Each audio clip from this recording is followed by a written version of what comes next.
What's up, guys? Welcome to the Keifer Madness podcast. I've got my buddy Beau Mac here in the house. A lot of you probably know him from Food Network. He was the voice of the Cardinals for a little bit, doing some stuff at the games with them. He was a head chef at the Sanctuary for a long time. I could run on and on and on about the stuff that this man has accomplished here. Beau Mac, how we doing today? Keifer Madness. I love it, bro. I'm doing great. I'm doing great. I'm wanted in 3 states. There's a long list you could actually get into if you really want to break it down for everybody in the audience. Man, we don't gotta get into the nitty-gritty there. We don't want to incriminate anybody here, Right, so right, we'll set it down there. We might need to get into some of the stories there here in a little bit, but right. Bo, you've had just an amazing career. You've shaped so much of the food and beverage scene here in Arizona, man. If anybody that lives in the Phoenix area hasn't had your food, they need to crawl out from whatever fucking rock they're living under. But that being said, man, we've been friends for a long time. No doubt. One of the things that I was wanting to kind of dig into with you today, man, is what was young Beau MacMillan like? What was the journey Mm, to get you to the into the kitchen, into the status that you've got now? What were some of that journey? Where'd you grow up? Some stuff like that. yeah. All right. So give you a little breakdown.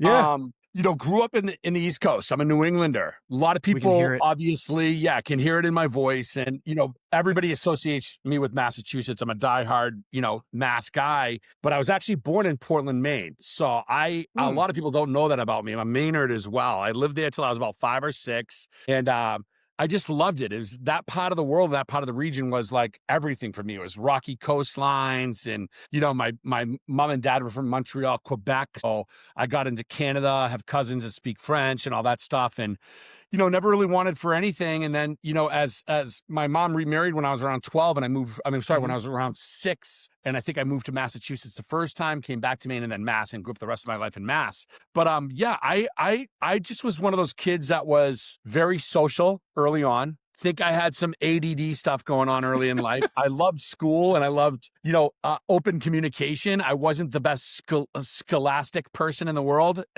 Loved sports, and stuff. But I knew I had to find something. I was getting into trouble in high school, and one of my guidance counselors was like, "Bro, like figure stuff out. We'll get you out of school at 1 o'clock, and that way you're not getting into trouble." And I got a job in a restaurant. My best friend's uncle had a little mom and pop shop, got me a job in the kitchen.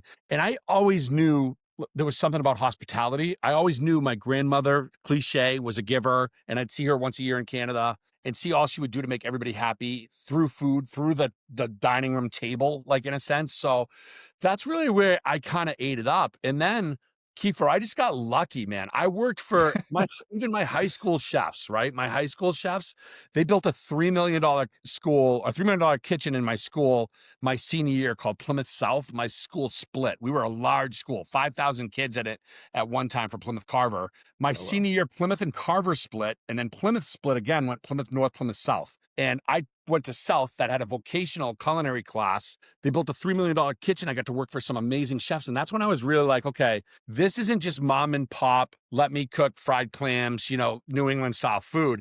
These guys are trained professionals. This could be a real career, Sure. and I just put my head down and I wanted to do this. I knew early on I was lucky. You know what I mean? I had good mentors early on in life. It's cool that you mention it too, because I feel like so many people that do find the long-term success Hmm. in the food and beverage industry, it wasn't the chase of, the cuisines or any of that stuff. Like you said, the root of all of this was at the hospitality of it Hmm. and taking care of people and hosting and entertaining and everything like that.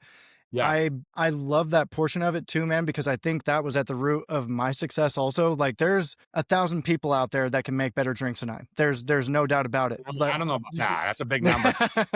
I got you pretty high on that list, bro. my Yeah. man, my Yeah. man. Um, but I really do think that for you to be successful within this industry, like you have to have that passion for the experience that you're providing before anything else. Yeah. You know, it's funny now because I talk a lot about who I am and what I want to do and certain things like that. And it's like, my whole life I wanted to be an executive chef. I wanted to be a chef, right? And then it's like, can I do this? Can I, I start as a prep cook, I start as a dishwasher, I start as this and move up the ladder. And then somewhere along the lines, I get the opportunity to kind of like entertain a little bit. And then hospitality Sure. comes into play. You know what I mean? And Hmm. when I look at it now and stuff, it just food for me really has become my first language, to Mm, the point that it's like, if you ask me what I want to do, all I want to do is really connect with people through food and beverage, and all I mhm, want to do is storytell. Like I look at being an executive chef, that it is great. It's what a career, how blessed I was for where I was and how my life went. I reached the goals I wanted. But like for me, even like in my honest terms, like, and I've said this before, it's like one of my biggest mentors in the world, Francois Dimilog, he's in Vermont and stuff. I think he might have said it to me, but like my career objective had always been beautiful people, beautiful places, and beautiful food. Like mm. I never really charted out. I'm not that guy. I wasn't like, here's my game plan. By 26, I'm going to have this. And by 30, I'm going to do this. And then I'm going to six business. It wasn't that. I just want to be able to cook still at this age of my life at a high end level for people who really appreciate high end food. And even to feed my own ego, still to this day, I love going places where people are like, Beau, we're in Scottsdale. We live in New York. We didn't think food could be this good. Or I go to an event and they're like, dude, that was the best lamb I've ever had in my life. Those are the many things that honestly drove me, and I think tons of other chefs. And then the other ability, how blessed can you be when you can get a stage, or when you can get people in front of you in an audience? And now I've lived through so many different experiences that you conjure them up, right? It's like hospitality, I always say, is the relationship between the host and the guest, and it's created organically. But all it takes is a few people breaking bread around a table, and amazing things can happen. Like literally from laughs to commonality to it doesn't matter how different we all are. That's what brings people together. And that's what I live for now. It's like, if I could just go in and create events and storytelling and all that stuff, I mean, what a great job that would be to have, you know what I mean? Through drink, through food, all that stuff. Yeah, and it's resonated throughout Phoenix. I mean, we see such a cool imprint on it, and it wasn't anything that you were necessarily directly involved in, but your passion and your ability to connect with people, Yeah. it resonated out into the bar community too. I mean, that Yeah. was your role at the sanctuary in fostering environments that people could Yeah. learn in, experiment in, Yeah. and thrive in like that were what spawned the people that ended up mentoring me through my career. Cause like Crazy. Jason, Micah, Jillian, Tyson, everybody that came from the sanctuary, like that doesn't happen without you, man. Oh man, that means a lot to me. I talked to Jillian yesterday, and Jay. It's just to have the thing in my life. Keith. Here's the funny thing, right? And in my life, I knew I was blessed. I think when I had that job at Sanctuary, I felt like, as the executive chef of a beautiful boutique property here in Scottsdale, I got here when Sure. I was 27. I worked till I was Hmm. 53. So, like, in my opinion, I had the best job in the country for a chef. And then I had ownership that was very supportive of driving the aspirational things. But you know what I loved most about my time there was, this is where I had all my success, and I had it with Hmm. people I loved working with every day. I Arizona, Scottsdale was the last place I thought I'd ever wind up. It was the greatest decision I ever made in my life. So like, there came a point where you get a little bit of time in the sun, right? And that's wonderful, Sure. right? It's great to be recognized by your peers. You want those things. But like I'm like, being a diehard sports fan, I'm the same way. It's like I look at Drake May now, and it's just like, would he want to win the MVP over winning the Super Bowl? No way in hell, right? When you can share those successes, that's what's important. I got the opportunity to do that. But then really what I wanted to do is, I felt this community had so much going on, and I felt like we could throw saute pans down or shakers down with anybody in the country.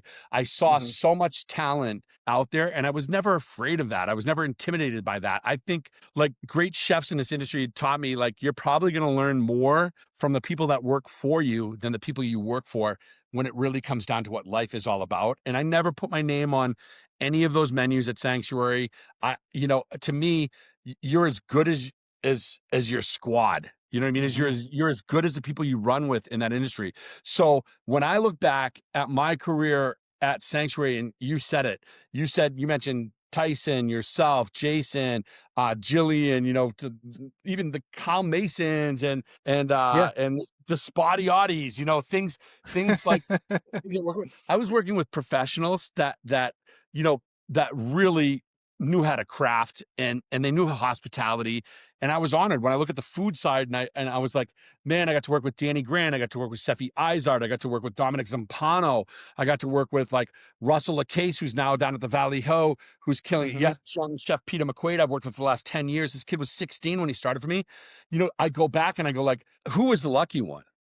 You know what I mean? Who is the lucky one? You know what I mean? It was like these people that inspired me on a daily basis. These people that came to work, you know, just wanting to achieve, be as good as your last plate, be better. Yeah. You know what I mean? Come in that type of mentality. And dude, like were you 19 when you started competing for? I mean, back in the barbells, I think I met you with Jay and whatever. And I was like, dude, who's this whiz kid that can shake drinks at this level at this age? Like seriously, you know? And it's you did, you know. I had TYF come about that little cocktail bar, 60 seats in its first year, gets best bar in America by, you know, whatever it was in Vegas. I can't remember it was Bar Restaurant Magazine, whatever. Mm-hmm. You did all the drinks. You know what I mean? And think about that. That's a staple of like, you know, commitment. That's a staple of understanding the market, understanding taste. I always wanted to cook for the guest. I always wanted, you know, you can't please everybody. You know, you can't be perfect. You can try to be. And I think that that's a goal. But I looked at it and said, who is my audience? What do they want? And when I heard, dude, that's the best pork belly I've ever had in my life, or those are the best oysters I've ever had in my life. If I heard that multiple times, I didn't mess with that shit. You know what I mean? And that's what I think kind of built those blue chip recipes there and got me to work with so many unbelievable people. You know, Jade, when I started at Sank, Jade had 10 seats at the bar, another like 10 inside in a little patio. You walked in that bar, people walked in every night, looked around, they saw Jason, they saw Micah, and they turned around and they were like, we can't get a seat. It was always packed. And we took that bar from that many seats to 120 seats, and it was the same way. You know what I mean? Yeah. So what a run. Yeah, it's a beautiful thing, man. And I think you being able to take the approach of wanting to play coach, but also at the same time refining yourself, like people don't understand how much work that is and can be when you're putting in the work on yourself and you're also, you know, grooming and coaching and doing all of that, man. Like it takes a tremendous level of talent, dedication, like you said, man. There's no easy road within that. And I think that just speaks volumes to you as a person, man. And it's cool because I've had the pleasure of watching you like become a father, and you're an amazing husband and everything like that, man. So it's really cool. I'll call my wife out here right now. Can you just say go that? get her. Go get her. Yeah. Whip your phone out. We'll start recording this. Like we'll screen clip that part of the episode. Repeat. Yeah. That'll be your ringtone on her phone. Anytime you call, that voice clip will play there. Yeah. So I know so much of your career was rooted out here in Scottsdale. What ended up bringing you out here from the East Coast? Yeah. So when I was a young kid, we left off kind of going through high school, right? One of my chef mentors was a guy named Frank Terranova. He was from Rhode Island, Providence, old school guy, Italian guy. He had a cooking show on Providence TV, Cooking with Class, and, you know, wore one of the big white hats and was just, he used to go, Mac, what the hell are you going to do with your life, Mac? Come on, Mac, get your shit up. You're better than this, you know? This guy pulled some strings for me to get into Johnson & Wales University. Literally. I think I entered, you know, school on parole. Like, you know what I mean? That's just the way I was. Like, you ever see Planes, Trains, and Automobiles where at the beginning of the movie, the guy's looking at the transcripts, the guy wants to catch his flight? I went down to a university, and the dean of the university was looking at my high school grades, just like that guy in Planes, Trains, and Automobiles. And he literally put the paperwork down and looked at me and said, young man, tell me again why you would like to attend a university. You know what I mean? I almost laughed, right? So like I had to do catch up in high school, you know? And so I looked at the guy straight up and I said, look, it took me a while to figure my life out. Last year, I put the most work I've ever put in to get myself caught up in school. I found something that I love to do and I want to commit to it. I just need a chance. And he gave me a chance. And my first semester at Johnson & Wales, I had a 4.0 average. Like I was one of the highest, you know, at a university. They posted our scores of graduates from high school. that went on to a university, and they posted the highest grade point average. I had the highest grade point average. Now, of course, I had kids that went to like MIT or Harvard or like Yale and all this shit, but I was up there at the top. I think a few teachers might have had a heart attack and died, but they were always like, "We knew you could do it." They're All like, that that's a shit. So, typo. There ain't yeah, no I'm like, fucking yeah, way. it's a culinary school. So, but yeah, I made it. I survived. I got through culinary school. It launched me on my feet, and then I knew Francois, one of my biggest mentors that I said I worked for him when I was 17 years old. He said, "Listen, if you want to be somebody in this business, you got to work for somebody." And Mm. so I wanted to work for Michel Richard. He was out in California. I moved up to upstate New York for a half a year. My grandfather was sick, unfortunately, had cancer, didn't have much to Mm. live. I fell in love with this girl in upstate New York, Champlain. It was my first true love. You know what I mean? She didn't want to Yep. move to California. She had 6 sisters that were older, small town girl. 3 of them were in Florida. So there was a 5-star French mobile restaurant down there called La Vie Maison, which was like had consecutive 5 stars. There was only one other restaurant in the country that had 5 stars longer. It was the Oh, wow. Maisonette in Cincinnati. And so I got a job for a French guy from Lyon that kicked my ass every day of my life at the age of 19. Like I worked for him, Keifer, for 3 months, and I had seniority in the kitchen. He was a Whew. screamer. He was a screamer, man. It was Beau, you asshole, you move. I said, Yeah. more service from the plate, you asshole, you, like all day long. Dude, he was hard. And he said to me in my job interview, he goes, "I'm going to tell you something. You're not going to last if you take things personal. If you don't take Mm. things personal, you'll be okay." But you know what I mean? But he beat me down. And I look at it and go like, man, later on in life, he's one of the greatest guys that I had, because my sense of fear is the greatest control factor. I've worked in great kitchens in my life, but the ones that run the best, everyone's terrified, right? The I mean, I fucking hate to say scary it. ones, man. Great control factor, right? And we didn't make mistakes. If you made a mistake, you were going to get your ass kicked. You know what I mean? I used to ride my bike going like, "It's not going to be me today. Not going to be me." You know what I mean? That type of stuff. But you know what? You pay your dues. And man, did I learn how to cook. I learned my Mm. memory, my stats, my technique. It was so much fun. And I followed that philosophy of working in the best places I possibly could. And Sure. I did Florida for about 3 years. And then I went out to Mhm. California like I wanted to. And that's where I flipped and kind of got into the hotel game. So I worked at the Bel Air Hotel, one of the most prestigious Get hotels out. in all of America with, you look at A-list celebrities. That was Sure. the Bruckheimers and the Seinfelds and the every Hollywood producer of Friday, Saturday, Sunday, Adam Sandler, like people that would I had that. And I worked in a kitchen for a chef that came from the Dorchester, very tall South African guy that was just like, the kitchen was like a library. Everyone was in like full on chef toques, and we were shaving truffle and then putting uni and caviar. And it was the 90s. Food was like this high coming out on the plate. It was goofy shit, and I loved it. And I did Yep. that for about a year and a half, made no money, but learned so much, had great mentors. And then Jeff Jackson was hiring for Shutters on the Beach. And I left Bel Air and went to work for Jeff Jackson. And dude, like Jeff, oh man, dude, I'll tell you, I've worked for so many unbelievable chefs that had so much skill in their own. Jeff was I think a Bocuse d'Or winner, a Jean Bonget protege out of Chicago. He Wow. was like, dude, we're not going to do this goofy shit and build all the like whatever, right? We're going to like forage the land, and we're going to source the greatest products you can possibly find. And like with Jeff, and I'm one of the other. Food is all to whatever you want it to be. Michelin star, molecular, whatever, and stuff like this. Or a great Sure. submarine sandwich can have the same emotional effect.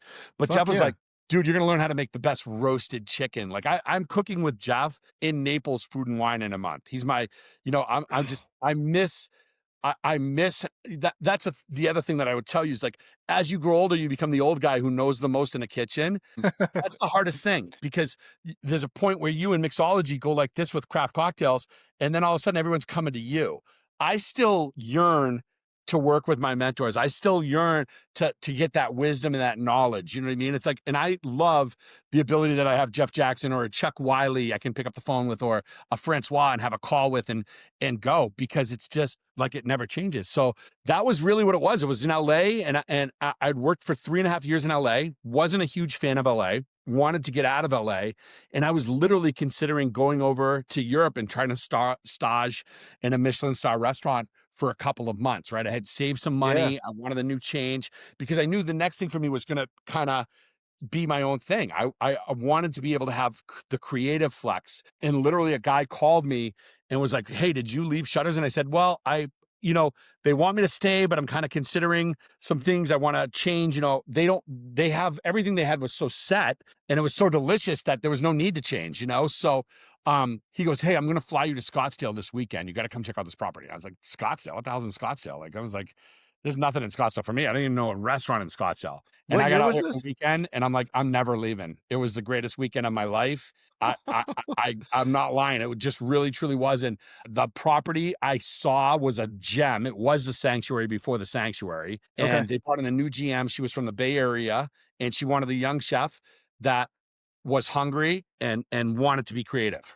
The consultant who brought me out was like, "What do you want to?" He goes, "Dude," he goes, "Beau, they don't know what they're going to do with the place, but it might just be something for you that pays you well, allows you to be creative for however long the owner wants to keep it, because he may sell it or he may reinvest in it." And I got out here and brought a sous chef with me and a banquet manager with me about a month after I was out here, changed the whole menu, got everything going, brought in a maitre d'. We started hustling and the members started coming to the restaurant. And then people from the outside started coming and we're getting a little buzz and all this stuff. And then the owner flew in, had dinner, and he was like, "Beau, my name's Bob Castellini. I got to tell you, this is one of the best meals I've had here in 20 years. He's one of the greatest guys." He goes, "You stay here as long as you want." And I was with him for 23 years, 24 years almost. He That's sank so cool, man. 55 million into that property. I never looked back. I rode the coattails. It was awesome. Yeah.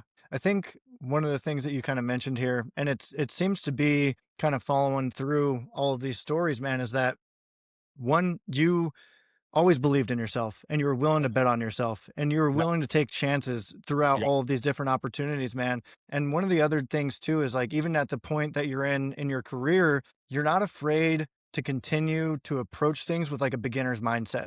You're Mm, always open to learning something new. You're always mm, wanting to reconnect with your mentors and like pick their brains and find new techniques and things like yeah. that, man. And I think regardless of whatever industry that you're in, whatever Yeah. your path is in life, if you can approach things from that mindset, God, it just opens so many doors, man. It really Key. keeps you relevant and it keeps you from becoming stagnant. It keeps you from becoming like that rooted asshole that's somewhere too long that like is becoming detrimental to the progress of anything. And it keeps things relevant and dynamic. And you can change when and specifically in the hospitality industry, if your demographic starts changing, which happens, Yeah. you've got to pivot and you've got to change what you're putting out. And like you've always been open to doing that. Yeah. I wanted to, I got a lot of help and I wanted to be able to be creative and push the envelope creatively. And to that point, sometimes I had to push people. Sometimes people pushed me. You know what I mean? And the way it Yeah. is. But my philosophy was like my high school diploma. It was first grade math, right? Hmm. And I remember Chuck when we worked together on so many things. Chuck just said, "Hey, bro, this hand washes this hand and the two wash the face." And I thought about Mm. that statement for a long time, right? And I thought about one it isn't about me, right? And I believe that the success that I had as a leader in a kitchen and in brigade came through culture, and that came through the extreme value that I had for the people working around me. So Yeah. that to me, which I still to this day, you know, it's almost emotional. It's like hospitality is something you can kind of feel. Like I can train someone to Yeah. serve, I can train someone to make a pasta, but can you train someone to make somebody feel or to understand what that's like to be part of the pride and that type of stuff? So like for me, I was, I was one of those guys that like I wanted everyone to be successful. Yeah.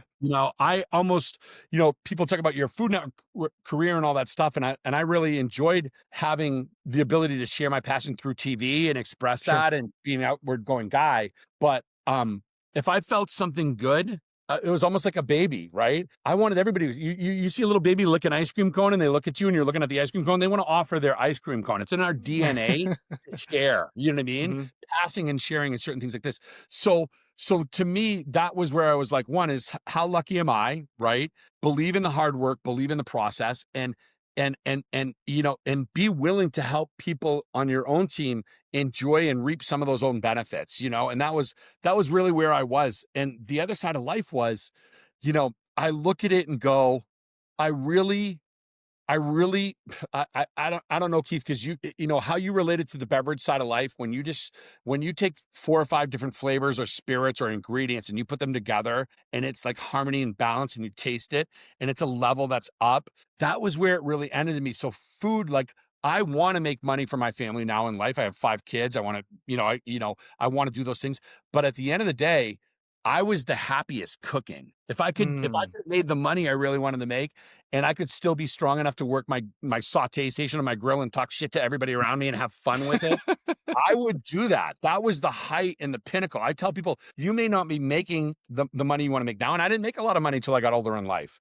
But Yeah. you're in the golden years of your career. You're in the sweet spot. Managing people is a pain in the ass. You know what I mean? Managing numbers is a pain. No one ever wakes up, I don't think, and says, I'm going to be the greatest manager of all time. And if they do, so be it. I wanted to be someone who inspired. I wanted to be someone who led. And I still want to be someone who, like, even me right now in my transition I'm making away is Hmm. because I can't be creative enough. I Yeah. can't cook enough. You know what I mean? People are like, oh, there's got to be a backstory, or there's got to be this or that, and this or this. Really, I'm going to myself as like where I am right now is an unbelievable opportunity that I'm incredibly grateful for, but I'm so far away from who I am that it's not Yeah. fair. It's not fair to me. It's not fair to them. It's like I want to get back to where what I really know. And I'm a little institutionalized. I was 30 years in small luxury hotels, cooking Hmm. high-end food. I could go over and work a banquet for 150 and cook a wedding with my guys. I could come in and run a lunch service. I could go do this. I could create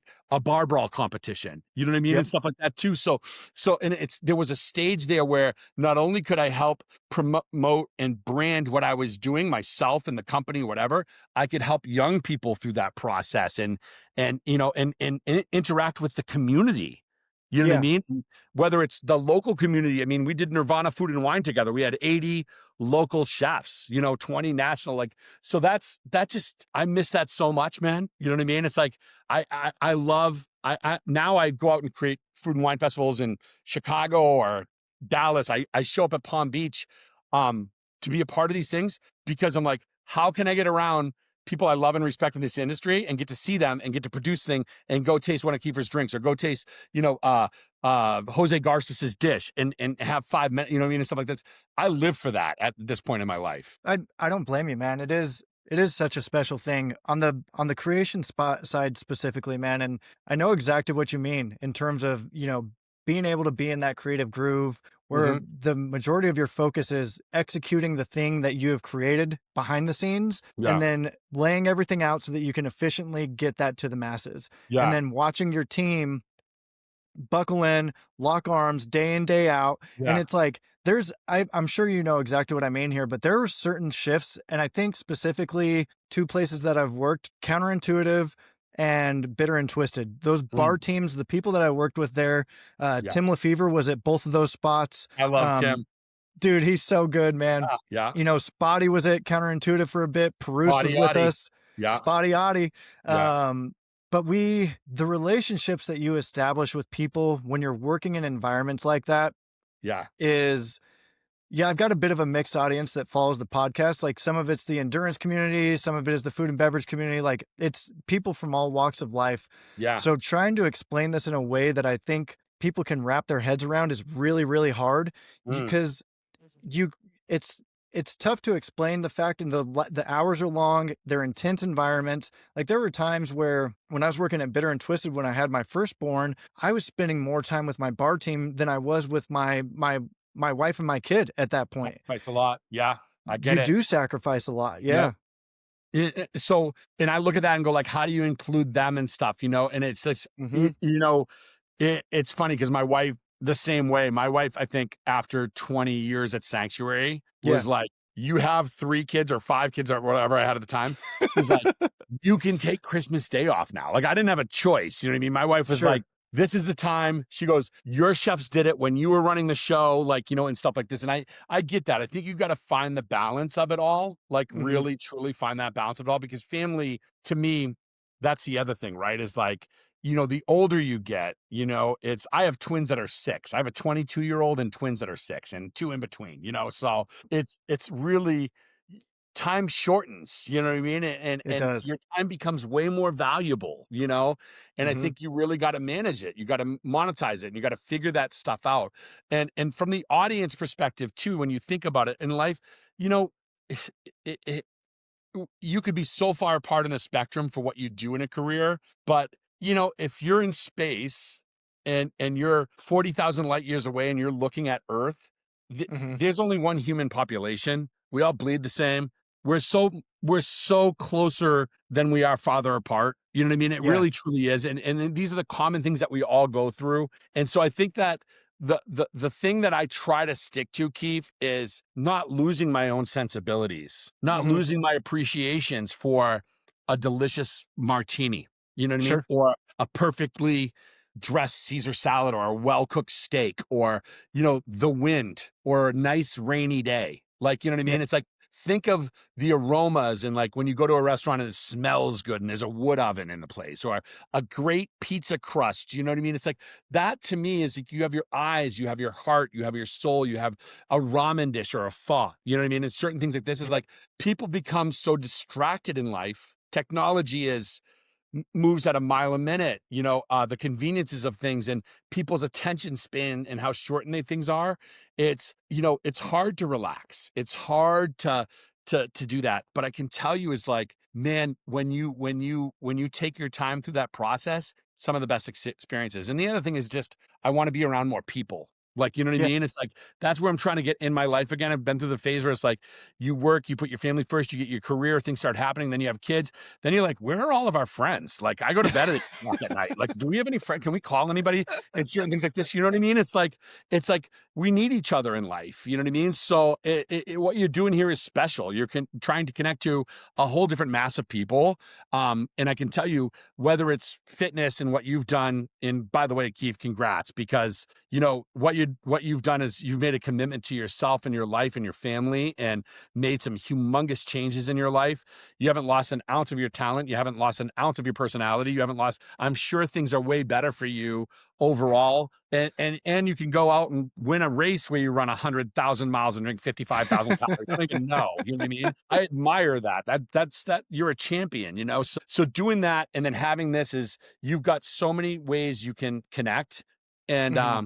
there's no better feeling. You know what I mean? A hug's a hug, bro. Like, you know what I mean? It's like, I got my, you know, that's to me is it can be through the science, it can be through the art, but it really is what we all need as humans, and it's food for the ears and food for the soul. Absolutely. Yeah, It's being able to identify whatever thread it is that you're connecting with people, yeah, understanding that we are all connected. We're all here trying to yeah, figure all this shit out at the same time. Like, really, essentially, we're all a couple of humans plopped onto this thing that didn't necessarily ask to be here. We're on a fucking rock spinning around a ball of fire that's in a mass of some yeah, infinite thing that extends out farther than we're ever going to understand. You might as well sit down and share a good fucking meal with everybody, dude. yeah, Like, you know what I mean? Like, yeah, it is yeah, so tough to zoom out sometimes and really look at it and just be like, yeah, what are we so worked up about? Like, what if we just all kind of slowed down yeah, and took the time to connect with everybody around us, man? And that is like, yeah, there is a very selfish side of me wanting to start this podcast, is because you and I don't get to interact that often. We mm, don't get to yeah, sit down and do this kind of thing, man. And yeah, if we could, goddamn, I'd call you up once a week to sit down and have coffee and have these 100%. conversations, whether anybody's listening or not. Yeah, I went to one of my hockey buddies that you know, Greg Bruni. I've known him for Yeah. 20 years. He's on my hockey team, whatever. And we've been friends for a long time. He's the godfather of like 9 of my kids. You know what I mean? Whatever he is, right? I love But how this number just keeps changing yeah, on I how know. I don't many. know how many I have. They're running around here somewhere, but literally, dude, I had lunch with him today, and I haven't had lunch with a buddy or like it's just I don't have that time. You know what I mean? And stuff like this. Right. And I left, and I was like, dude. Like, did anything get accomplished? No, I don't know. But it was like, it was great to hang, you know? And it's funny. You mentioned the same thing about slowing down. And it's like, you know, just in life, you know, I can't remember half the shit I need to do or what I'm Yep. supposed to do today in all this life. But like the moments that I can remember that are etched in my brain are memories that are wrapped around friendship or hospitality. And, you know, I was just sitting here thinking I got the opportunity to go to Bozeman, Montana recently. I cooked for a congressman up there, a really nice guy named Troy Downing. and it was a charity event, and the guy, not lying, I mean, Troy, threw down for the charity, like, one of the greatest wine lineups I've ever seen in my life from his cellar. Oh, Like, it cool. was just like, dude, it was like, okay, the juice is out, right? And so put together the best menu I possibly could, and we Mhm. got through the dinner and sent people on their way, and it was magical. But he lives, like in Bozeman, not far from Big Sky, and outside of his house, he's got a little area where there's a fire and a few chairs in the sky. And we had a really expensive bourbon with a little bit of ice, and I had a cigar and a fire and the stars and a buddy. And I'm like, dude, Yeah. I could have sat there for 4 days. That's how, you know what I mean? It's like it slowed down for me. You know what I mean? And it's Sure. like I love that because people move at a mile a minute. Sometimes you gotta smell the bourbon once in a while, I guess, or the roses. You know what I mean? Amen to that. I Yeah. mean, it's something that I still battle with to this day, man. I mean, when I was in the bar industry, it was where do I need to be? What convention am I going to? What Yep. menu are we working on? And even Yep. at that time too, man, it was like there was a point that I was working at Crudo, Counterintuitive, and Undertow all at the same time. Jeez. And when I quantified this the other day when I was talking to a buddy of mine, he was like, "How did you remember all that stuff?" And I was like, "Honestly, dude, I don't know. It just became muscle memory because between the three places, I Yeah. think it was like 85 specialty drinks between all three places that it was just like rocking those things out, man." But Bro, I Keifer, look at it's that. magic.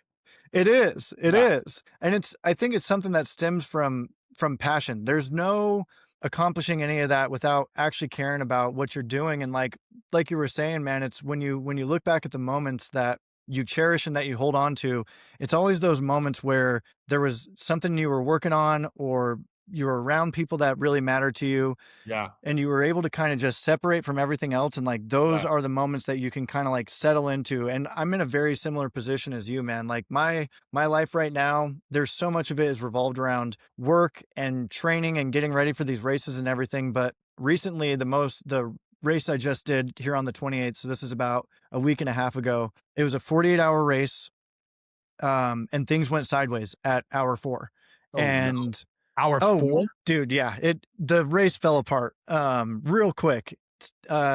Still figuring out what happened, but I had some Achilles issues that ended up ending my race around 9 hours. I mean, I walked for like 15 hours with a Achilles just screaming at me because I just Oh, didn't want to give up. I wanted to give it some time to, yeah. loosen up. It's a long Yeah. race, but I wanted to give it the time uh, to possibly just take care of itself, and it didn't Yeah. happen. And initially, I was really upset, man. My race fell apart. That was my big volume race before Cocodona coming up in May. And a couple of days went by and I was still on some PTO through the year to kind of finish out the holidays and everything. I went to the park with my kids Mm. every day that morning. I got to spend so much time with the family. We spent Mhm. so much time with friends, and that time would have still been able to be had. Obviously, I Yeah. had like an extra, day or two because the race didn't happen, but Yeah. I would have been a zombie. I would have been sore. Yeah. I would have been beat up, all of these Yeah. different things. So Your I was energy able to expelled. Yeah. depleted, just Yeah. turned into a zombie for a couple of days, man. And Yeah. it was my youngest third birthday. We went to Arizona, walked with all of the family and did all of that stuff. And I was Yeah. like, you know what? Maybe this is how this was supposed to have worked out. Maybe Right. maybe me chasing that big goal and that not happening was an opportunity for me to realign and kind of reconfigure and look at the Mhm. grand scheme of things. And man, I was really that race blowing up the way that it did. It blessed me with a lot of time to, spend with my kids that I don't get otherwise. Yeah. Yeah. And by the way, that the healing properties of that alone, I get it. You're a competitive guy and you set your goals and your limits, and your body is like science. We've had conversations about what you need to do to train. You know what I mean? It's like Yeah. crazy. You know what I mean? It's like talk about willpower and dedication. But I can tell you, it's like even through the same stuff is like, if you're not in the right space, you know what I mean? And stuff like that, and you got to go. And like, even through my process with what I'm doing and all that stuff, my wife is always like, there's a lesson here. There's something, and it's funny because, when I was working full time and doing all the things that I have to do, and then, the outside extracurricular stuff, I did a lot from, I had my job, but I also traveled a bunch and cooked a bunch and did a bunch and all this stuff. And my wife would say on a Sunday or whatever, she's like, hey, little Lennox is, struggling with hitting and T-ball. Like, can you go out there? And, a part of me was like, oh my God, I'm exhausted. You know what I mean? Yeah. And it's funny, they're getting ready for baseball again. And she had said baseball starting in a couple whatever. And I'm like, I've been like every day, I'm like, okay, Saturday, boys. Like where like I am gung ho to be that. And I just think that you gotta like you said, you sometimes gotta push yourself to a certain extent. And then there's other times when you have to recharge, and it's Mhm. crazy, Keith, too, because health is everything, right? And that's Yeah. another point in my life where I want to make a big change. Like I've laid off the booze for a good 6 months now, you know what I mean? Stuff like this. I want to get my mind right, my head right, and you got to eat right. I'm over 50 years old. You got to exercise. You got to figure all that stuff out. But you want to be around. But I'll tell you is the other thing is for me the thing that I missed the most, and I feel like it was and another part of my life was so I got a job so recharging. I got a job and I was a chef on a yacht and I was in the ocean. It changed my life. The water is one of the most healing, beautiful. Like I yearn for the mountains. I yearn for the woods. I yearn for an ocean. Like these type of things. People need that stuff in your life. You gotta like literally, listen to music. You gotta be able to connect with the air and the sun. You know what I mean? But I can Yep. tell you, I'm not one that's like, I know modern medicine and, the doctors out there that can save people's lives that have a brain aneurysm or do all this stuff through modern medicine. But I'm also a believer of like everything you need to heal is around you. Sometimes you just Yeah. gotta breathe deeper. You gotta meditate a little. You gotta visualize. You gotta take time to have you in your own space. You know what I mean? It's like people need to have their decompressions. You might be on a race. Like I'm a huge road trip guy. I love Yeah. to drive the open road by myself sometimes where I can have 3 hours in my own head and look like, dude, honestly refuels me. You know what I mean? It's wild. I'm the exact same way. I don't know what it is about long drives that recharge me in the exact same fashion, man. Like when I think I was 18 or 19, I had dropped out of school and I had moved back home to Winslow for a little bit because that's where Mhm. I grew up. Oh, no, I Winslow was on the corner? standing on the Winslow? corner, baby. We I take love it easy. There you Yeah, that go. fucking Love Eagles it, song, dude. man. That's one of the greatest of all times, yeah. I it's didn't a know you it's grew up a up there. Yeah, I feel like there's a portion of me that's like trying to reconnect with that too, like Mhm. that small town Yep, mindset, growing up yep, there and everything like that. yeah, It was a different pace, and it kind of ties into what we were just talking about, yeah, man. Like yeah, it's slower, it's a little more yeah, simple. People kind of yeah, appreciate things in a different manner there. But I yep, remember I was commuting because I wrestled in college yep, and that didn't work out. I went and played football at a small college in South Dakota for a semester and ended up nice. coming back. Well, I moved home to Winslow and I wanted to do MMA. I was like, I wrestled for all this time. I need to do something with this. I love it, yeah, Oh, it was so yeah. fun too, That man. must have been a blast. It was great, but I Yeah, remember I had to commute, so I that was my first dip of the toe into the bar industry. I was working the door at a bar called Maloney's in downtown Flagstaff, so that's 50-minute commute from Winslow mhm, to Flagstaff every day. And then I was training MMA in Phoenix. mhm. And I remember everybody being like, "Man, does this commute drive you nuts? Like, you got to be so sick of driving." And I was like, "Dude, I love this shit. Isn't that Like, crazy? I Yeah. love it." I know. I'm the same. I'm telling you, it's like I used to have to cook in Aspen, and Hmm. people be like, "I'm flying into Aspen, lay over Denver, whatever, and stuff like this." I'm like, "No, my trip ends in Denver, and we rent a car, and we have a 3.5 hour drive through the mountains. Like it's just the best. I've driven across the country a bunch. I came back from." I was filming with Guy up in Santa Rosa and my restaurant was opening and I was like, dude, it was like during COVID and I'm like, you know what? I was like, I'm not staying here. You know what I mean? I'm like, get me out of Yeah. here, rent me a car, and I bailed. And I had the best drive. I love doing the open roads I've never been down before. And it's Hmm. it's funny you bring up Winslow too, because my whole life, it's like, the salmon going back to spawn and, how your life circles go. I wanted to get out of Massachusetts so bad when I was 18. I'm like, I got to get out of Yeah. here. Like, I got to go. The world is too big. I got to see it. I got to get out of here. We went to Robert Irvine's birthday at was it Foxwoods or Mohegan Sun, right? It was just, Okay. he had a big birthday party. We got invited and we're like, it's in Hartford, right? It's in some part of Connecticut. Um, so my wife and I, we booked tickets into Boston and, and literally we were flying into Boston and I was looking out the window like a kid. And she's like, my wife's like, dude, you're generally excited. And I had never been more excited to get back home. And we went out, I had dinner with a couple at Kenny O's restaurant. He's got a place called Little Donkey in Cambridge. It was like unbelievable food, just a Hmm. great bar scene, great atmosphere, killer drinks, really like, just like, what's the word I'm looking for? Like almost like so kind of like casual that it's so cool. Like he had a few drinks Yeah. with umbrellas in them that was just like, you know what I mean? But they were really good. Like, you know what I mean? Stuff like and stuff. And I did that. I went down to Foxwoods or Mohegan Sun, had the party, drove back up to Plymouth, and I spent like 25 of my friends showed up and, you know, kids that you grew up with. And I hung out with them, watched football all day long, the whole full day. And I literally got home from that trip, Keifer, and I booked my vacation with my kids. And I've been like Oh, counting down the day to the summer. We have a house on the Cape, and I'm going to go back and dig clams and get a keg or whatever and have my buddies over from high school. And it's the beach and like eat raw oysters, as many as I can, and have clam chowder. It's like home's home. You know what I mean? yep. It really truly is. So yeah, no, it's I'm with you awesome. there, man. There's no replacing those early Yep. life bonds like that. There really Yep. isn't. Yep. You mentioned a couple of names in there, and I do have to ask you about this, man. Like, what was the catalyst that ended up getting you involved in Food Network and show business and everything like that? What was the how did all of that come about? It was random, and it's Of funny that course. it was funny that you bring it up because it was Aspen Food and Wine. As Okay.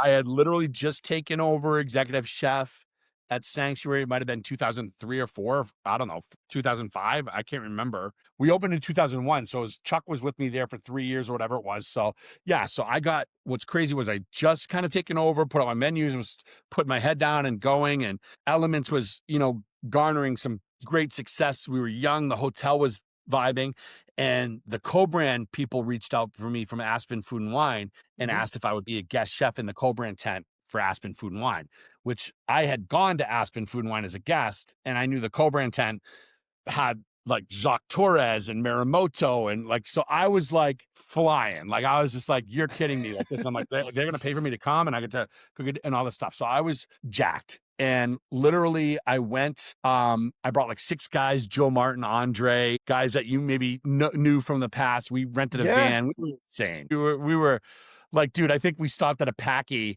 like 30 minutes outside of Aspen and bought like 20 cases of beer. We were throwing them on Main Street up to our, like, it was just like, it was work hard, play hard. Like, I don't know how I survived that weekend, Yeah. but I put food out every grand tasting, 500 portions. By day 3, I couldn't talk, you know, I couldn't, whatever. And honestly, I think it was day 3, the Sunday, someone comes up, I feed him the dish and whatever and stuff. And he goes, hey, Beau, he goes, listen, I just want to say hello. He goes, I've had dinner at Elements twice, and I really like what you're doing there and stuff. And he goes, in fact, I might be coming out to the property. I'd love for you to cook for me. And I was like, oh my God, I'd be honored. I was glad people knew Elements outside of, I'm in Aspen. And he gives me his card, and his card says Bruce Siddell, Vice President Programming, Food Network. And I was like, Oh, that's the Vice President Programming at Food Network. He's been in my restaurant twice. I did not know it. And people always worried about like, know who's coming in your restaurant. And you got to know who's coming in your restaurant, but it's the people you don't know that don't announce themselves that are like, everybody's important. Everybody's the VIP. And so he called me and, was like, I'm coming. I booked a trip. I'm going to be out there in August. I want you to cook at the house. In my mind, Keith, I was like, I'm going to cook this guy a 42 course tasting dinner. You know what I mean? With tweezers. And like, I was like, I was going to blow this guy away. And he wanted the barbecue, and he had like stop. 14 people over. And I was like, barbecue. I was like, oh, man, like this, right? So, but I thought about it and I said, you know what? If he wants barbecue, I'm going to make him the best. And it's not going to be traditional. Like I made my like Asian barbecue, I called my buddy in Georgia. I'm like, I want your cheese stick recipe and your I pulled in, my grandmother's coleslaw, whatever it was. And I piecemealed this unbelievable barbecue. And I remember getting up to the house and cooking, and his cousin or nephew came up and he was like, chef, like, and I was talking and he goes, I have to stop you. He's like, those are the best ribs I've ever had in my life. Like, and this is a 9-year-old, right? And I was just like, oh man, that's so good. And then Bruce's mother came up when I was talking to him and was like, Beau, like whatever. And I was like, okay, this wasn't such a bad idea. Next day he goes, let's grab a cup of coffee, and says, I want you to compete on Iron Chef America. So that's No where that fucking started. way. Next day he goes, I want to thank you for the food that you did last night.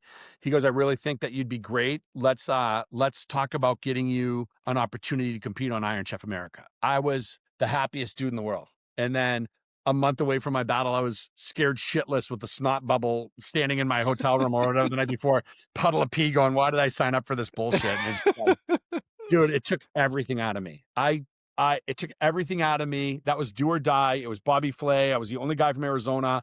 Like literally, I remember my sous chefs had the eye of the tiger, but the pressure wasn't on them as much as it was on me. You know what I mean? It's Sure. like, you just want to succeed. And I remember the energy. I don't remember the show. I was such a huge fan of Iron Chef. I probably watched my Iron Chef battle twice because we had a party at Sanctuary Mhm. that I had to like kind of run through it and then something else, whatever. After that, I never watched Iron Chef America again. I was like, What? never watched the show after I competed. I was literally like, it was that month of just weighing in I was waking up writing shit down like God told me to make this, or like watching the show. I was just, you know what I mean? I was watching the show to see where pans were stored. Like it was just, it consumed me. You know what I mean? And Yeah. I remember like, the pressure, and I remember getting done. I didn't even want to judge. I was just like, I won because all my food looks amazing and I'm done. I'm ready to go. And then literally the minute they called it out, like everything changed. Like the weight of the world, I was just like, I won the show. And it's Wow. funny because I've told this story a bunch, Keith, on Mhm. podcasts, on TV, but I remember I was with Bill Nasikis, one of my greatest mentors, and, Sure. a guy I worked with forever. He was there. He's like, Beau, you have no idea what you've done. Like, you have no idea what you've done. Like, he was so proud of me and trying to give me a hug and stuff. And I was like, Bill, I was just like, in the moment, I was just like, it's only a competition, like I just Sure. got, I got lucky today, whatever and stuff. And I knew that day would change my life. I didn't know how, but I felt it. I knew I just won Iron Chef America when it was season 3, one of the biggest things in a battle Kobe B. But what's crazy was there was a voice in my head that said, dude, this is going to change your life. This is going to change your life, but it's never going to change you. And I wanted to stick with that. I wanted to stick with that. One of my, Chuck, I think it was, told me when I was very young, he's like, if you believe your own bullshit in this business, you're done. And I had to Mm. put in check. I wanted to be good, and I wanted that approval, and I want that satisfaction, but I never wanted to believe. You know what I mean? I knew there was always somebody that could. I've been humbled many times in food. You said it on the podcast. There's like 1,000 guys, and stuff like this. It's every given Sunday, right? So Yeah. that was really a moment for me that I was like, nothing will take away. And then, I thought, wow, what an honor that was for me, and Yeah. thought that was that. And maybe a 6 months later to a year, they called me back and said, dude, we're testing for a show, Beau. We think you would be amazing for it. Would you fly Mhm. in and do a test with another chef, a screen test? I didn't know what it was, but I was like, oh, you want to fly me to New York so I can go drinking and, and have fun and whatever. And I was, who's the chef? And they're like, Ann Burrell. And I'm like, I had already known Ann. She was a friend of mine. And we shot a pilot, like a sizzle for Worst Cooks in America. And Oh shit, dude. 2 weeks later, I got a call from Food Network saying, you're going to be the co-host with Ann Burrell on Food Network. I had my own show, a debut show launching to this day, might have been the biggest launch in Food Network history for a debut show. And I got to do Dude, it with Ann. You I know what I I mean? remember watching that show because my mom was a huge Food Network fan. Like we Yeah. would watch that at the house. I remember that show, man. It was crazy. It was It crazy. was. One for us. I didn't know food could be that bad. I didn't know people did not know how to cook. I did not know. I learned so much in the month that I filmed that show, and I had so much fun doing it. And then, of course, that led to best thing I ever ate. That led to Yeah. anything guy, grocery games, 13 years. I'm an OG original judge for for Triple G. And you never thought your life would go in that direction, but man, I've seen it all and kind Mhm. of lived it all in food. And like I said earlier in this conversation, my cup runneth over. Yeah. It's gratitude, dude. It really is, man. I wish this for everybody. I do, when I'm a believer in dreams, and I think when you put your head down and you go to work and you believe in yourself, great things can kind of happen. I think that you've got to be selfless in when it comes to this, and want, everyone to win in that case. And then the other thing that I think was a real true connector with me, because I know guys that have so much extreme talent, Yeah. but they're very reserved and don't have a big personality. It's like, Sure. I didn't want to be one of these guys that's like, oh my God, Beau's got a great personality, but his chicken's mediocre. You know what I mean? And stuff like this. Food, food was always first for me, you know what I mean? And stuff like Yeah. that. But the other thing is I like pleasing people. I'm in Sure. hospitality. I like the conversation. I want the storytelling. I want to eat up whatever someone has to offer and vice versa. You know what I mean? And break that bread. You know, that's what's important. So I think that helped me out greatly, you know? It's it's a tightrope that you have to walk sometimes now, man, and especially this period of time that we're in, you've got to be able to market yourself. And it's in every single industry that I see, man. Like it's a big conversation in the Yes. ultra community right now. Like there's pro runners that are some of the like they're world beaters, man. They'll go rip up course records and do all this stuff, but they don't know how to market themselves. So they don't get the shine that a Yeah. dude that's, completing these races consistently, but he knows how to Yeah. market himself and he's getting Yeah. shoe deals and brand deals and like all this Sure. shit. So It's hard to do there's that though. People's it egos. is. I don't, I was never one of the guys that was like that. I was just like, look, I'll take it, but it is really hard. I didn't want to, and it's perception, right? I Mhm. see other chefs that are constantly this and that and promoting and promoting and promoting. I'm like, good for them. I Yep. just have a hard time, like, I don't know if it's bragging, and maybe it is the way it is. It's like I I wish I was better at Instagram. I wish I see how all that works. I look at people now, and that's the same thing about food now. It's the same in all the industries. Is hospitality is tough. It's a dying breed because of you're a laborer, and people Yeah. in hospitality for years have flipped to a phone. And they can do content out of their home and make 3 times as much money as they could getting their ass chewed out by a chef because their salad's over. You know Yeah. what I mean? So Yep. so yeah, so I agree, Keith. It's like trying to stay current and trying to do that stuff is like it is what it is. It keeps your fan base, it keeps you relevant. It's all those things that you need to do in this industry, you know? And I remember coming up in the bar industry, man. Honestly, you were the first person to kind of give me a nod. I didn't want to toot my horn back then because I was the Yeah. same way, man. I was like, I'm going to make Yeah. sure that my shit is dialed. And then Wild. you kind of gave me the call to come up Yeah. and do Yeah. Bar Brawl season 1, man. That That was was, a blast. dude, That was a that was blast. a And about whoo. season 2 even better, I think, right? Is that Yeah. I was mean, the season ending 2 of the that one was better championship? for me. Yeah, yeah, yeah, yeah. I agree. But you say something and it's funny. So, here's a reality too is, you can do your talking, but when your drinks do your talking for you or your food does, is I love doing something and putting something out at a venue where you got to, maybe you got to cook for 200 portions or something like this. Or I was just down in Palm Beach doing my food and Hmm. like people come up and grab your portion and they're walking away and they're less than 10 feet away and they eat, they take a bite and then you see and they turn around, they see like, hey, you know what I mean? It's like that, how many times, how good do you feel when you see someone taste a cocktail that you made and they're like, who the fuck is that dude? Like, Yeah. or what happened? Like, and you didn't know, but now you know what I mean? Uh, Francois, when I was a 17-year-old kid, he used to beat the shit out of me and tease me, but he was a coach and he was like a young mentor chef in certain things. He said to me, he goes, Beau, you can be a god in this industry, or Hmm. you can be like 95% of the rest of the chefs or the rest of the world out there, which is common. He goes, you have to be a god. And being a god is making sure you take the ultimate care in understanding your biggest tool, your sensibilities, your palate, your eyesight, your nose, and whatever. But when you can connect to something like this is a dude who would, if you got to order for a rack of lamb in his restaurant, would go in the walk-in and bring the lamb out and trim the lamb and cut the rack of lamb and season the rack of lamb and sear it in a pan and then deglaze it with cognac and sauce and whatever. We were cooking a la minute. I had Yeah. people walking out of that restaurant every night, 30 people a night, and they're like, that's the best meal I ever had in my life. I'd eaten things when I was 17 years old that I still, my shishito peppers with the soy caramel, he taught me when I was 17. Like I can put that on a shoe and eat it and it's going to be good.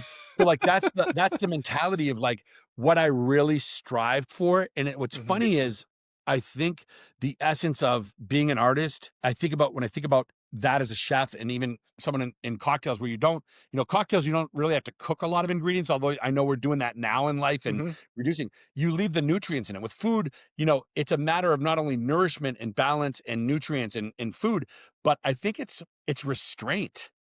I Mm. think some of the greatest dishes in the world, it's not when there's something left to add, it's when there's nothing left to take away. If you think about a cacio e pepe or a carbonara, you think about your pasta dishes in Italy that have, 4 or 5 ingredients or less. You know what I mean? You think about coq au vin, or why has beef Wellington been around for 500 years? And why have I never eaten beef Wellington and said, this sucks? It Yeah. doesn't. You know what I mean? A hollandaise sauce. Ferdinand Point said, it's five simple ingredients, but it takes years and years and years to perfect it. You know what I mean? Yeah. It's like, Jay Panbianco at Sank, one of my sous chefs, 20 years in, like nobody could make mashed potatoes better than Jay. You know why? He made them every day. Every single day. Every day. And he tasted them every day. He knew the salt, he knew the butter, he knew the milk or cream, whatever. He knew when to pull the potato off, how to dry it for how long. Like it's just it becomes an extension of you. You know what I mean? And Yeah. God, it's something I appreciate so much in myself, but Mhm. also so much in others. When you go out to eat and you have that experience, how great is it to do that? How great is it to go out? And I hate to say it, it's like, I'm not a hater. I just ate in 3 or 4 different restaurants, and I was down in the restaurant in Phoenix called First and Last. Yeah. I Yeah. had Yeah. Yeah. an amazing experience, such an amazing experience, because I felt like the food was just so cared for. The Yeah. ingredients were chosen wisely. Mhm. The stars of the dish were the stars of the dish. The supporting actors were the supporting actors, and it was just wonderful food that was recognizable and delicious. You know what I mean? And there was great Yeah. hospitality tied into it. I went down to Virtu Pizzeria. Oh, Yeah, dude, Gio, right? Gio, he's the Yeah, fucking dude, man. I am telling you, I go back with Gio, and did not only is he such a good human being, but he's always been somebody that's like I felt like had a higher talent in food. Like when you get around and cook with, he's just he's got a palate, right? And Sure. so the other thing is, I'm not eating at Michelin star restaurants every week here. You know what I mean? It's just I've got a family of 5. So, my family almost, left the country during the pandemic when Sweet Tomatoes closed down. We didn't know what we were going to do, right? It was just like, help us, God, because that's the only place all of my family would be like, we love all, whatever and stuff. Huh? So, we go to Virtu Pizzeria. My daughter's there, pickiest eater in the world. My son, Callan, loves food. My twins, my wife. And we get, honestly, one of the best. It's a small menu, but the Mhm. service was fast and gracious. The food, like, here's another thing I am too, like, people don't realize, like, those pasta dishes came out and we like stirred them up and they were steaming. Like it was out of the saute pan, out of the thing. It was just from a family experience. When I looked at that restaurant, I'm like, this is a restaurant I should eat at 4 times a month. Like Yeah. it's approachable. It's not overly priced. You get way more for the bang for the buck than you do. His pizzas were fantastic. The dough was like, we were like, dude, this is like, my daughter wants to do her birthday party there. And I want to appreciate that. You know what I mean? I don't get the Yeah. opportunity to go out, but when I do, man, it means so much to me. You know what I mean? I love that stuff. Yeah, you start to get a different appreciation for it. And, with as your role has changed and you've taken different, positions in the industry, you're Yeah. not in it cooking as much anymore. You've got kids, life has Yep. changed outside of the kitchen. You're not in the kitchen as much anymore. You just gain a different appreciation for it when Yeah. it's done really, really well. It's like watching Yeah. a symphony, man. Like Yeah. it's You're so right. cool to be a part of, and you can just kind of Yeah. sit back because I think one of the reasons that I have such a deep appreciation for it is I've been working at places. This is the worst fucking feeling in the world, but you're going to know exactly what I mean. When you can see that it's not going well and you can Dude. feel that it's not going well, and especially being a bartender and you're just doing everything that you can to mitigate, but having been in environments where it's a feeling, dude. There's like an energy that gets put off when it's going bad and when Yeah. it's going good. There's been nights I was scared to walk in the dining room at Yeah. Sanctuary. Like I just was like, and half the time it's your own, like, I think you're your own worst critic and everything and perfection and certain things like this. But I mean, look, I came up a line cook in hardcore kitchens. If one guy went down at the beginning of It's the night and one thing, fucked. it could spiral everything. I played with garage bands. I played with world-class symphony orchestrators and certain things where you didn't have to talk to each other. It was like, this guy's doing this guy's next, but and it was beautiful. It was like a ballet, you know what I mean? But Yeah. I'm with you. And it's just, I feel like even sometimes, I had a bad night in the back or the crew had a bad night. Sometimes my service team could cover for me, but you never really know. I think it's that ability to drive the best in people, Yep. and to push. Like I knew, you know, revenue's revenue and we got to make money. But, watching Sanctuary go from here to like the size of the restaurant and the type of revenue it did, but just the covers on a Friday and Saturday night. Like I remember when we Yeah. panicked at the beginning, was like, we have 130 covers on Friday. Holy shit. How are we going to get this off? How are we going to get this off the ground? Like, you know what I mean? It's like, are we going to be ready to like, we have 400 covers and no one's worried. You know what I And mean? we're It's just like, bored. yeah, yeah. And it was part of it. And it's just, it's even in this day, I look at restaurants and people are like, what's the keys to success? And it still goes back to my basic first grade math. I'm like, communication is so important. I It see is. restaurants fail all the time because people can't communicate universally. You know what I mean? It's like, Mhm. what is fucking, group chats and things like this? It's like, I'm sorry, but the biggest control point you have in a kitchen is Mhm. at your expo board with your team. And it's pre-gaming and it's planning and it's understanding your cover counts and it's giving the message in. But then, from the time I was 20 to the time I Mhm. was 50, if I ran a board on Friday night and there was 400 covers, I didn't talk less because guys had worked for me for 10 years. You know what I Right. mean? You couldn't do that. You had to go like, your chicken's not lined up, bro. Like center that. You know what I mean? Or, that's oversauced. It wouldn't offend me if whatever. Or that's perfect, perfect, good, good, good, good. It's constant communication, and it can be negative, it can be positive, but it's in the way it is. And that's what I really feel is coaching. I think like you said, when you're conducting or when you're leading or orchestrating a Mhm. symphony and you want that harmony and the ballet, you have to have somebody that can really direct, Yep. And when I worked for Jackie in that restaurant that was Fear, I didn't, what I learned? You know what I learned the most? I learned how to listen Mm. and I learned how to not assume. So I learned how to take direction like a military order. It Yeah. wasn't, let me think 3 steps ahead of what the chef's asking me to do. It was like, let me do exactly what the chef is asking me to do. And that's all I need to do. And when That's he's it. ready to give me another order, I'll follow that order. And when we Yeah. got that down, bro, I'll tell you, I worked in that restaurant for a year.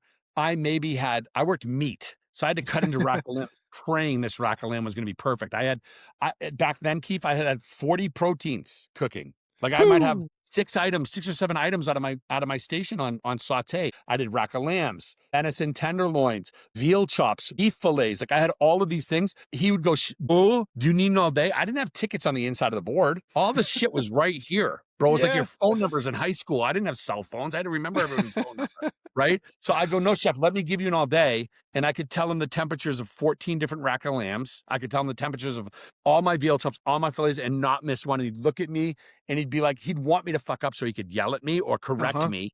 And he'd look at me and I had to put his like big French nose back in. "Ooh, good job, Beau." Those were the days. You know what I mean? So like Yeah, man. I lived for that harmony and that challenge when you're a young guy. And then that's what you want, and I think that's hard. When you seek out people now in hospitality, I tell people when I interview people, I go, if you like the word no and you don't like to please people, then you need, you need to get out of this business. You know what I mean? Yeah. It's so funny. And I see it at the hostess stand, with young people now. It's like, they can't wait to tell somebody they don't have a reservation or they can't do this or they can't do that or there's a rule here or there's this here or there's this. That's not what hospitality is about. Hospitality is about trying to welcome as many people in to your own home and then Yeah. accommodate them. You know what I mean? Accommodate them out, exceed what their expectations of their experience might be on a service level and on a hospitality level, on an emotional level. So, Yep. it's crazy, Keith. We're students every day, bro. And I'm going to be till the day I die. Absolutely, man. And same Yep. here. That was the scary part of making the jump into a whole new industry with diving Yep. into tech, man. Uh, I I get schooled on a daily basis doing that stuff, Right. man. So it's ingrained into the process. One, I know we've got a little bit of short time here, so one of the Yep. things I was kind of wanting to discuss with you before we hop off here, I know you've been on a big health journey the past couple years. I know you celebrated a couple years without cigarettes. Yes. Do you see a lot of the way that you carry yourself in the kitchen? Like, are you able to carry some of those things into like your personal health and all of those things now? Is that kind of the backbone of what you're kind of doing now? Yeah, I don't know if it's a backbone. I think the health side of life for me it was really about weight. You know what I mean? It's Sure. just like I've weighed 210 pounds, I've weighed 330 pounds. You know what I mean? Hmm. So I think that in this industry, it's easy to lose yourself, Yep. right? Because you're surrounded by the social habits of human beings, and you're surrounded by alcohol, you're surrounded by distraction. My wife says you're in the most promiscuous business in the world, you know what I mean? And stuff like that. And I get it. You're an entertainer, and also like dopamine and what you get excited for, and being around that. So for me, it was just, look, it's I've had times where I've been in the greatest shape of my life, and I just came to Mhm. a point where I'm just like, for me, really, what do I want? I want to be around for my kids. I want to be around for my wife. So I'm doing it in stages now. Really, it's like you. It's like training, right? For Mhm. me, the only way I'm successful in it is it's black and white. It's not gray area. You know what I mean? Yep. So I can't be the guy who's like, hey, I'm gonna have one slice of pizza and a one beer. You know what I mean? I'm like, nope, that's not happening. Yeah, So for me, I just got to make changes, and it's like I can't believe I smoked cigarettes for the longest time. You know what I mean? I yeah. smoked since I was a kid, and I liked smoking cigarettes, right? But Yep. what's crazy is I found myself like every opportunity in a stressful situation, I was like reaching for that, Sure. and I'm like, let me just quit, and I quit, and I can't believe I did it. But yeah, I cold turkey, boom, done, out of my life for like the last 2 years, right? Hell And yeah. then I was with my kids on I think it was 4th of July, and I'm like, dude, I'm like, I can't lose weight if I drink. It's just I know myself. Sure. If I have a drink, it's always gonna be like, let's try the diet tomorrow. Let's start doing this tomorrow and stuff like that. So I was on vacation with my kids. We went on 4th of July. I had some friends. We had a bunch of drinks and one other stuff. And I'm like, I'm stopping tomorrow. Haven't had a drink since. You know what I mean? Beautiful. So then now it's like I wanted to get through the new year. My job, I had a little bit of sciatic nerve shit that I had to go through, which was tough for me to put me back. But now it's like, now I'm just like, okay, I'm resting my legs right now. I've got a Mhm. little time to be with my kids. Now start focusing on food and Yep. exercise. And so that's what I'm going to do. So I'm gonna, my goals are to take it week by week, month by month, and be accountable and weigh Yep. in. And in the past, when I've done this, I'm a guy who at my weight can lose 5 pounds a week, no problem. You know what I mean? Yeah. I know, Cheeto was mentioning something about wanting to do some hikes or getting into some running stuff, man. Dude, It'd be cool if we could get like a group like nobody can hang with you, hospitality Keifer. hike You'd or be like, no. you'd be like, hey, like, dude, I'll bring a stroller behind you on your trail. Like, it's, dude, we just need to hang out. I'm not going hiking with Keifer. Cheeto. But yeah, but we do need to hang. And I talked to Cheeto last week, man. I'm so proud of him, dude. He's a He was one of beast. my guys for 6 years. You know what I mean? It's Mhm. like, and then this guy's a James Beard Award winner, man. It's like, Crazy. he followed his own dream. He cut his own teeth. He's doing it the way he wants to do it. And man, it's like you want that for you guys. And Roberto, his cousin Roberto, who has Beast a too. spirit in the burger place too. Roberto was a superstar, dude, champ, strong as an ox in the kitchen. A kid that just put his head down. There was no fear in his eyes. He Yeah. never complained. He's like, boss, what do you need? You know what I mean? It was just like ballers, dude, ballers. Yep. I'm trying to find a way to cook with them more. You know what I mean? They're a blast. Absolutely. They're gangsters, man. Yep. I know you recently, you've got a little bit of a career shift happening. Yeah. Um, you were previously part of Kala and Yep. Americano and all of that, so you're kind of forging your own path again here. Is there anywhere anybody can find you, get your food, or is Nope. that kind of okay? It's I've got a couple pots simmering, you know what I Yep, mean? yep, And I have a lot of people in town that I know, the thing for me that I'm gonna do it the right way with the yeah, right people. And and hmm and honestly, I'm excited about a couple little things. And in the meantime, I have, Keith, I do a little consulting deals and partnerships and ambassador work. sure, So yeah, I just am hoping and that the opportunity I want is if that happens is going to give me the ability to do all the things I want to do at the kind of the later stages in my career, which is, create, concept, culturize, and mentor, and then really have the stage I want to connect with this community here in Arizona. beautiful. Yeah, I'll make sure to add some social media handles to the show notes so that anybody that's curious about anything can follow along when you start or announcing just things. You need me to mow your lawn, or you want me to come over and do some paint work? I can always use the cash. You tell me what you need. You want me to just come over and watch football with you on the couch? I put it out there so people will call me, Keith, and I got a family to feed. He's got 11 kids or whatever the number was Is that it we 11 landed now? on. It's 11, my kids. Oh, Yeah. Beau Mac, Hey, thank I you love so you. much, man. I love you, bro. I'm proud of you. I have always been a fan. You know what I mean? And one of these days, Likewise. I got to check out one of your races. But from tech to the beverage world and the friendship that we've had and your family, your beautiful family, you know what I mean? Dude, it's like so proud of you, Keith. This is awesome. Thank you for having me on. Appreciate you so much, man. Love you, Beau. You too, brother. Be good. You too, man.